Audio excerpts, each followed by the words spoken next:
علیکم. آج میرا ٹاپک ہے پاکستان اور آئرلینڈ کے درمیان جو ایک ایگریمنٹ موجود ہے for the avoidance of double taxation, جس کا مطلب ہے کہ پاکستان اور آئرلینڈ کے درمیان بزنسز کو، ٹریڈ کو یا جو بھی پراپرٹیز ہیں ان کے اوپر جو ٹیکس لگتا ہے اس کو کیسے ہینڈل کیا جائے.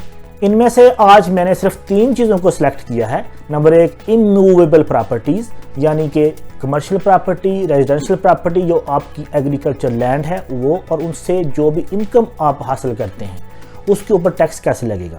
دوسری چیز ہے بزنس پرافٹس، کہ اگر آپ کا یہاں پہ بزنس ہے یا آئرلینڈ میں بزنس ہے اس کے اوپر کیسے ٹیکس ہینڈل ہوگا. تیسری چیز کیپٹل گینز، کہ اگر آپ کوئی بھی اپنی پراپرٹی کو سیل کرتے ہیں یا بزنس کو سیل کرتے ہیں تو اس کی ٹیکسیشن کہاں پہ ہوگی، پاکستان میں ہوگی یا آئرلینڈ میں ہوگی. تو سب سے پہلے رینٹل انکم. اگر پاکستان میں آپ کی کوئی پراپرٹی ہے اور وہاں سے آپ کو رینٹ ریسیو ہو رہا ہے تو اس رینٹ کے اوپر ٹیکس صرف پاکستان میں لگے گا، آئرلینڈ میں اس کے اوپر کوئی ٹیکس نہیں ہے. ایگریکلچر لینڈ سے یا زراعت سے جو آپ کی انکم ہے، چاہے وہ لائف سٹاک ہی کیوں نہ ہو، اس میں سے جو بھی انکم یا پرافٹ آتی ہے اس کے اوپر ٹیکس بھی صرف پاکستان میں لگے گا، آئرلینڈ میں کوئی ٹیکس نہیں. تو دوسری چیز ہے بزنس پرافٹ. اگر آپ کوئی بزنس کرتے ہیں اپنے پاکستان میں یا آئرلینڈ میں تو اس کے اوپر ٹیکس جو بزنس پاکستان میں ہے اس کا ٹیکس آپ اس کی پرافٹ پہ ٹیکس پاکستان میں دیں گے. جو بزنس آپ کا آئرلینڈ میں ہے اس میں جو پرافٹ ہے اس کے اوپر ٹیکس آپ صرف آئرلینڈ میں دیں گے. تو تیسری فائنلی جو ہماری ہے کیپٹل گین ٹیکس.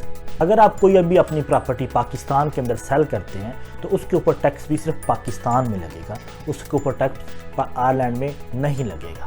یاد رکھیے، اگر آپ آئرلینڈ میں 3 سال سے زیادہ عرصے سے رہ رہے ہیں تو آپ آرڈینری ٹیکس ریزیڈنٹ بن جاتے ہیں، جس کا مقصد یہ ہوا کہ آپ کو اپنی ورلڈ وائڈ انکم کے اوپر ٹیکس دینا پڑتا ہے یا ڈکلیئر کرنا پڑتا ہے اگر آپ نے اس کے اوپر آلریڈی کسی اور ملک کے اندر ٹیکس نہیں دیا. تو اس کیس میں اگر آپ نے آلریڈی پاکستان میں ٹیکس نہیں دیا.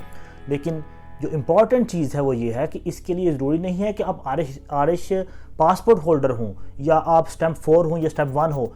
یہ آپ جب یہاں پہ رہ رہے ہیں 3 سال سے زیادہ تو بس آپ کے اوپر ٹیکس قوانین لاگو ہوتے ہیں. آخر میں یہ بات کلیئر کر دوں کہ ٹیکس جو ہے وہ ایک کمپلیکیٹڈ میٹر ہے اور ہر کسی کی صورتحال بھی ڈیفرنٹ ہو سکتی ہے. تو اس لیے ضروری ہے کہ آپ ایک ڈیفینیٹو ٹیکس ایڈوائس لیں. اس کے اوپر انشاءاللہ ہم مزید ویڈیوز بنائیں گے اور آپ کو مزید معلومات فراہم کریں گے. Please like my Facebook page اور میرے یوٹیوب چینل کو سبسکرائب کریں. Thank you very much for watching.